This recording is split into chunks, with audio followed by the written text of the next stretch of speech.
Donc le tombeau de Sayyidina Muhammad sallallahu alayhi wa sallam se situe à cet endroit. Regarde l'importance de cette terre. Donc son tombeau y fut placé ainsi que celui de ses deux successeurs, lieutenants de Dieu, après lui qu'Allah soit satisfait de lui. Qui, les deux successeurs de Sayyidina Muhammad, enterrés à côté de lui? C'est Sayyidina Abu Bakr, Sayyidina Omar. Il faut les aimer aussi. Sayyidina Abu Bakr, Sayyidina Omar. Ils sont juste à côté de lui, dans sa chambre sainte. Donc à côté du tombeau de Sayyidina Muhammad, il y a le tombeau de Sayyidina Abu Bakr et le tombeau de Sayyidina Omar. تسأل الله عز وجل محبة وزيريه. Tu demandes à Allah عز وجل d'aimer ses deux successeurs. Et juste à l'extérieur, comme on a dit, on a vu, il y a le tombeau de Sayyidina Uthman, le martyr. Hein?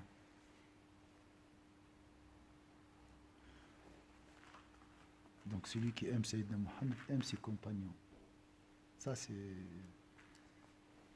Et aime toutes choses liées à Sayyidina Muhammad. Le nom, l'histoire, les cours, la prière sur Sayyidina Muhammad. Toutes choses liées à Sayyidina Muhammad, tu vas l'aimer, Inch'Allah.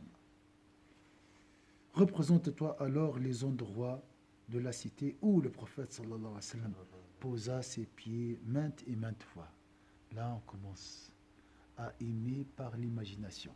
Imagine les pas de Sayyidina Muhammad sallallahu alayhi wa sallam. Les endroits où Sayyidina Muhammad a posé les pieds.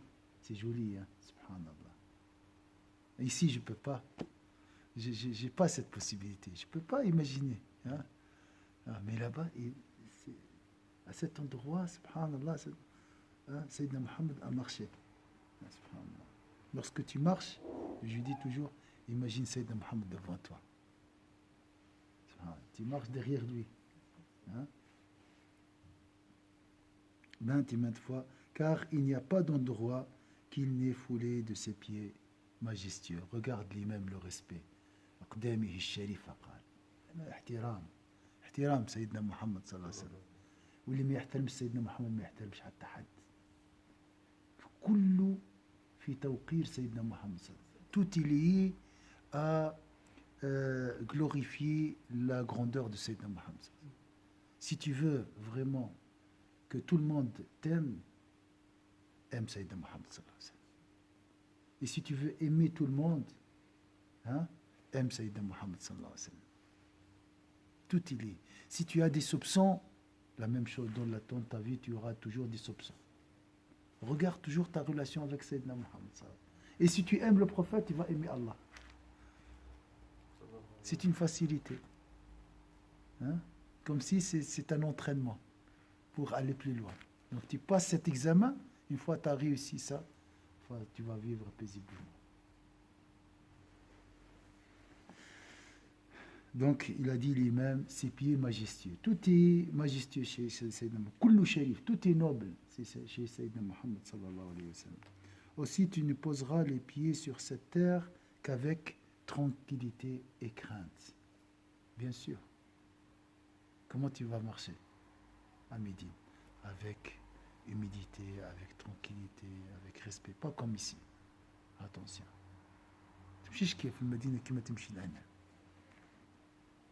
Tu te rappelleras qu'il a marché dans les rues de la ville. L'imam maintenant, il va te guider. C'est une visite guidée par l'imam. Regarde, tu es dans la rue. Ah, cette rue était traversée par le prophète. Ça il y a 1400 ans. Comme ça, tu dois imaginer. Tu vis avec le prophète. Tu ne vois rien. Je ne vois rien, moi, à Médine. Je m'intéresse à... J'ai besoin de manger. Alhamdoulilah, j'ai à l'hôtel, tout ça. Le reste, je vis avec le prophète. 6 jours avec le prophète. Je regarde les magasins. Tu as besoin de quelque chose, tu as une journée pour le shopping. C'est fini. Après, tu fermes la porte.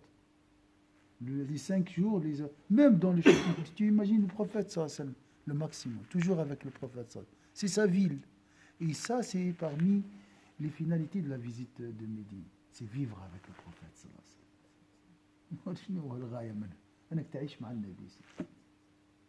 6 jours avec Sayyidina Muhammad.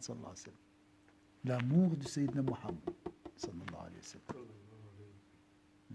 Tu vas le saluer chaque jour, masha'Allah. Tu es chez lui, Tu vis 6 jours chez Sayyidina Muhammad.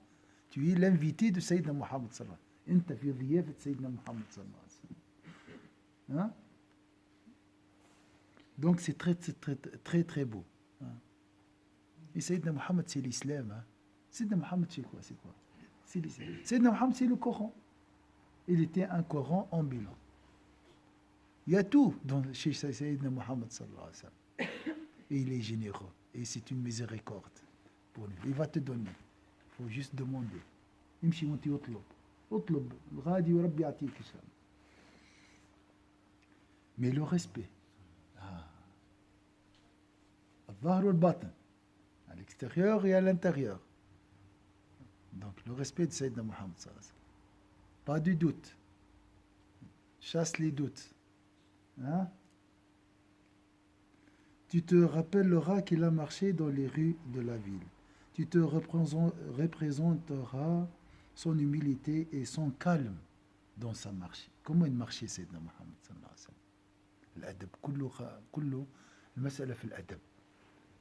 Tout passe par l'éthique. Et la finalité, c'est l'éthique. L'éthique en islam, c'est un moyen et une finalité. Subhanallah. Pour arriver, il faut avoir une bonne moralité. Et la finalité, c'est quoi? Pour apprendre. Et apprendre pour avoir un bon comportement. Donc ici, c'est un entraînement.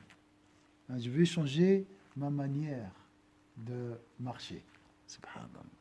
Marcher comme Sayyidina Muhammad sallallahu alayhi wa sallam.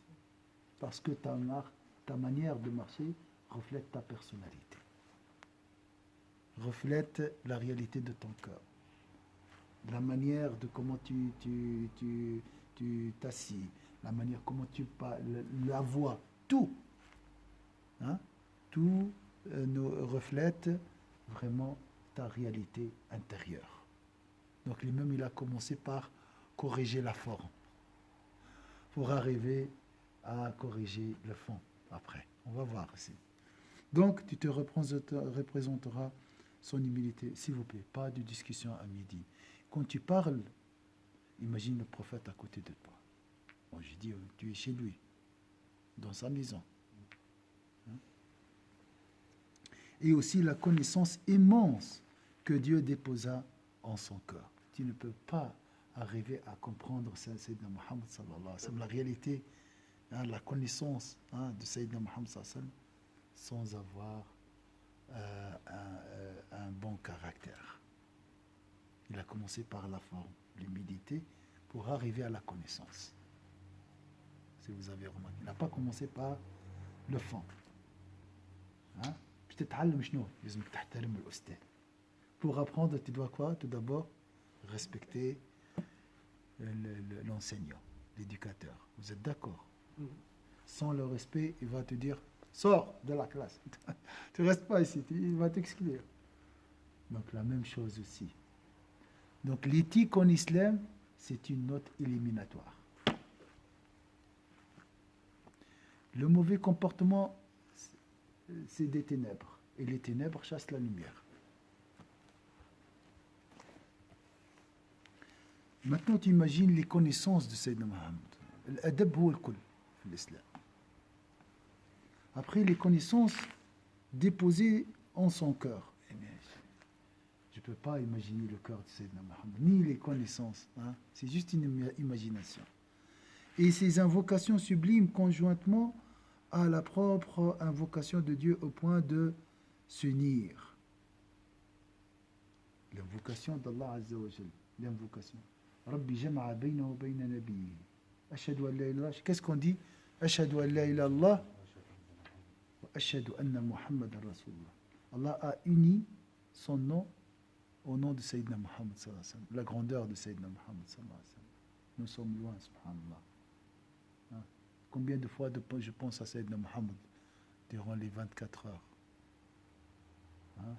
Est-ce que Sayyidina Muhammad sallallahu alayhi wa sallam est le centre de mes intérêts?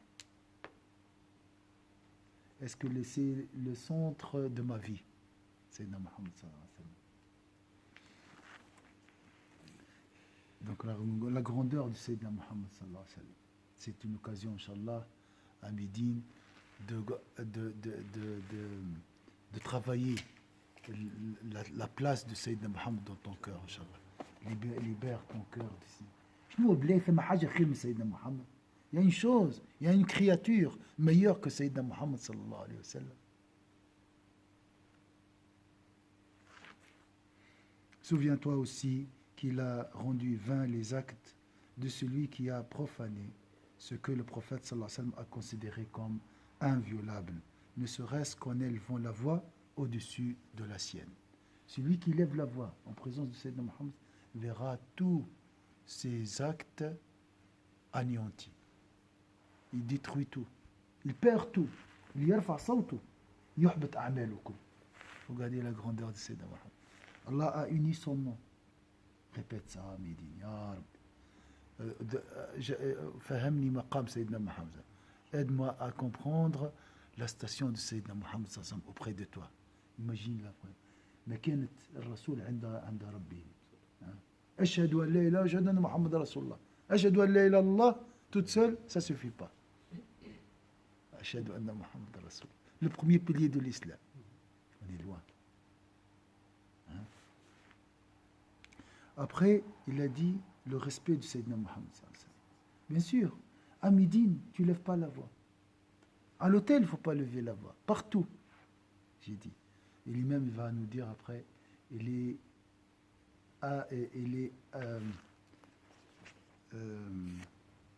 on dit avisé de ta visite, on dit comment Élie, oui, sache qu'il est avisé de ta présence. Ah, ça c'est lui-même, il parle du monde de dévoilement spirituel. Ça tu ne le trouves pas dans les livres. Ça c'est son expérience ou les expériences de son chouyour, ses maîtres spirituels. Ils ont vu par la voie de l'intuition que Sayyidina Mohammed sallallahu alayhi wa sallam est avisé de ta présence. وَعَلَمْ أَنَّهُ عَالِمٌ بِحُضُورِكَ عارف وبزيارتك.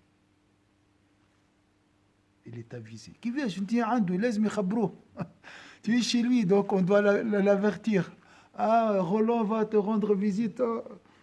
Même depuis maintenant, peut-être il est au courant. Allahu a'lam, lui-même il n'a pas détaillé ça. Mais bien sûr, tu viens chez quelqu'un, tu dois appeler. Tu dois appeler, je viens chez toi. Donc il est avisé de ta présence, de ton séjour. Lorsque tu mets le pied à Médine, il est au courant. Subhanallah. Donc, le respect à Médine.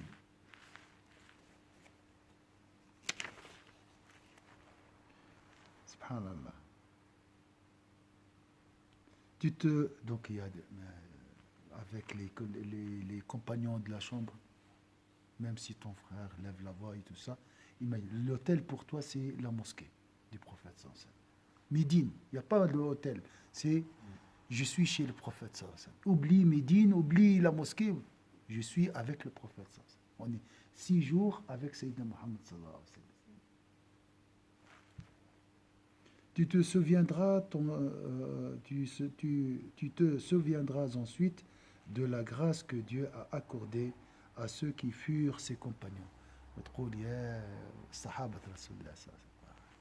Les compagnons de Sayyidina Mohammed, quel privilège. Eux qui eurent le bonheur d'être là où il était présent et d'entendre ses paroles. Ils ont vu Sayyidina Mohammed sallallahu alayhi wa sallam. Et ils ont entendu Sayyidina Mohammed sallallahu alayhi wa sallam parler. Évalue l'importance de l'affliction que tu éprouves de ne pas t'être trouvé en sa compagnie. Tu regrettes. Allah m'a choisi parmi la Ummah de Sayyidina Mohammed. Mais dans la Ummah de Sayyidina Mohammed, il y a des degrés. Le meilleur degré après Sayyidina Mohammed, c'est le compagnon de Sayyidina Mohammed sallallahu alayhi wa sallam. Malheureusement, je ne suis pas compté parmi eux. Subhanallah. Souviens-toi également que tu n'as pu le voir en ce monde, que tu n'es pas assuré de le voir dans l'autre demeure. Lui-même, c'est un psychologue, subhanallah. Il est très intelligent. Donc, il veut ici attiser notre désir d'aimer plus, davantage Sayyidina Mohammed sallallahu alayhi wa sallam. Il a dit, tu ne l'as pas vu aujourd'hui, mais il y a un risque de ne pas le voir aussi dans la vie de l'au-delà. ما شفتوش أنت اليوم ولكن الله أعلم وأنت على رؤيته في الآخرة في على خطر مش أكيد c'est pas sûr pourquoi Chir on va voir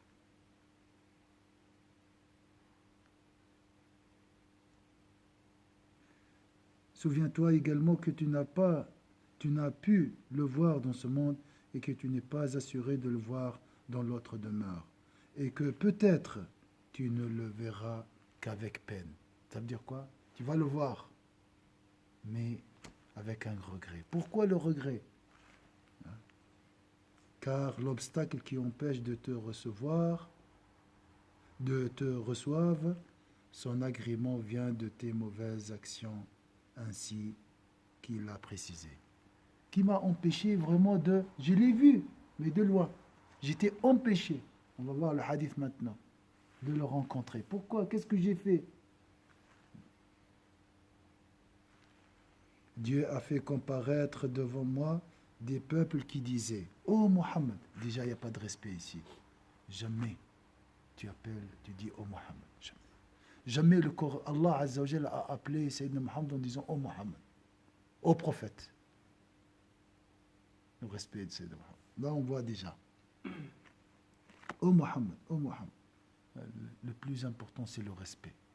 Sayyidina Qadi Iyad, il a dit l'amour, c'est le respect. Il a dit je ne peux pas maîtriser l'amour, moi, mais je dois respecter. C'est le respect qui me donnera l'amour. Et c'est vrai ça. Hein? Même ton ennemi, s'il te respecte, tu vas l'aimer. Subhanallah. Ton ennemi, lorsqu'il te respecte, et tu vas l'aimer. عدوك لو يحترمك تحبه احترامه وأصدق أصدقائك لو ما يحترمكش تكرهه. Et ton ami intime, s'il ne te respecte pas, il détruit cette relation. Donc, oh Sayyidina Mohammed, on ne dit pas, on dit Sayyidina. Au moins tu dis Sayyidina Mohammed, notre maître. C'est un maître, voilà. C'est un maître. C'est le meilleur maître déjà. Il y a un maître de chimie, maître des maths, maître. Et il y a le maître qui m'a enseigné la vie. علمني الحياة كلها. ليش ما يعتبروش سيدا؟ Ô Mohammed, je dis alors, ô Seigneur, ce sont mes compagnons. C'est Rahma. Une bonne opinion concernant les musulmans. Il répondit, n'es-tu pas instruit de ce qu'ils ont innové après toi? C'est ça l'innovation, le changement. Ils n'ont pas respecté les préceptes de l'islam. Alors je dis, éloignez-vous et périssez. Si tu abandonnes les prescriptions sacrées de la loi qu'il a promulguée, ne serait-ce que sur un point de détail. J'ai dit ici, par exemple, je suis fatigué, je ne fais pas la prière surrogatoire. Il ne faut pas dire, ça c'est un péché, c'est un manquement, c'est pas un péché. Mais il ne faut pas dire, ça sert à rien la prière surrogatoire. Il ne faut pas négliger la sunna de Sayyidina Muhammad sallallahu alayhi wa sallam. Tu n'es pas donc, si tu abandonnes les préceptions sacrées de la foi qu'il a promulguées, ne serait-ce que sur un point de détail, tu n'es pas assuré qu'il ne s'interposera pas entre lui et toi, alors que tu te détournes de ces voies d'accès. Demande le pardon, tu dis je suis paresseux, je suis impuissant, aide-moi à respecter les préceptes de qui ne ta'alim l'islam. Il ne faut jamais dédaigner les préceptes de l'islam. Je suis incapable. Hein? Mais il ne faut pas dire ça sert à quoi, ça sert à rien. Il ne faut pas s'opposer. Je suis loin, oui, d'accord, tu es excusé. Que ton espoir soit intensifié. Là, c'était la crainte. Hein. Maintenant, c'est l'espoir. La balance. Que ton espoir soit intensifié de ce fait que Dieu ne s'interpose pas entre toi et lui après qu'il t'a accordé la foi et qu'il t'a fait sortir de ton pays afin que tu lui rendes visite sans contrepartie de négoce et sans visée particulière de réussite en ce monde. Ton intention était sincère. Tu as sacrifié de l'argent, du temps, de ton travail, tout ça pour lui rendre visite. Il va t'accepter. Garde espoir alors. Quand même, tu dois garder espoir. Donc entre la crainte et l'espoir, toujours. Deux ailes, comme on dit. Comme l'oiseau, il a besoin de deux ailes pour trouver l'équilibre. Trop d'espoir mène au laxisme. Trop de crainte mène au désespoir. Donc quand tu dis quand même, Wallah, c'est vrai, si j'ai fait des péchés, j'ai pas assez d'amour envers Sayyidina Muhammad, mais qu'Allah m'accepte, Inch'Allah. Hein? J'ai fait un effort grâce à Allah Azza wa Jal. معناتها الإنسان مع التقصير وكذا يبقى دائما عنده الرجاء مع الله يعني يقبلني إن شاء الله ربي يقبلني يعني مادام il m'a invité donc il veut me donner il me donnera مادام استقبلني يحب يعطيني par pur amour que tu as pour lui et par ton désir que tu as de décerner ses influences présentes et de porter le regard sur l'enceinte de son tombeau. En effet, tu t'es donné à ce voyage uniquement dans ce but, puisque tu n'as pu le voir pendant ta vie. J'ai pas pu le voir pendant ma vie, donc au moins j'ai voulu maintenant voyager, voir les traces de Sayyidina Muhammad, sa maison, sa mosquée, sa ville. En effet, tu t'es donné à ce voyage uniquement dans ce but, puisque tu n'as pu le voir pendant sa vie. Or, rien n'est plus propice pour toi que Dieu te regarde de l'œil de la miséricorde. Allah nous regardera alors avec l'œil de la miséricorde. Moi, j'ai pas pu le voir pendant ça.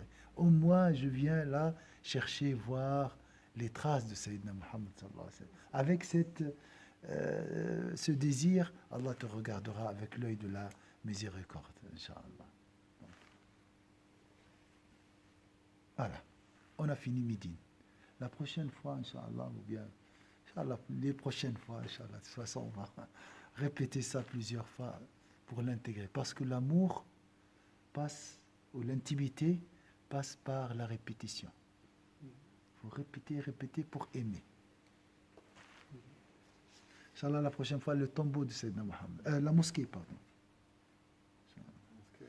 La mosquée, Inch'Allah, de Sayyidina Muhammad. Tout ça, c'est à Médine. Hein? Donc, notez ces points dans un carnet. En marchant, on regarde et demande à Allah Azza wa Jalla la possibilité d'assimiler tout ça, d'avoir ça dans le cœur. Parce que mon frère, avec ce cœur, tu rencontreras Allah Azza wa Jalla. Le corps partira dans une direction et le cœur continuera le voyage. C'est comme ça. Le جسم يمشي مكان et le cœur والقلب يواصل الرحلة إلى لقاء الله عز وجل. Donc travaille ça, demande à Allah Azza wa Jalla d'aimer l'immigration, aimer le prophète, avoir l'espoir, la crainte, imaginer le prophète, tout ça, ça reste, c'est maintenant de la théorie. Mais c'est une phase, Inch'Allah, c'est une étape. Après, ça devient vraiment une réalité dans ton cœur, Inch'Allah, assimilé. أعوذ بالله من الشيطان الرجيم بسم الله الرحمن الرحيم والعصر إن الإنسان لفي خسر إلا الذين آمنوا وعملوا الصالحات وتواصوا بالحق وتواصوا بالصبر سبحانك اللهم وبحمدك نشهد أن لا إله إلا أنت نستغفرك ونتوب إليك سبحان ربك رب العزة عما يصفون وسلام على المرسلين الحمد لله رب العالمين بارك الله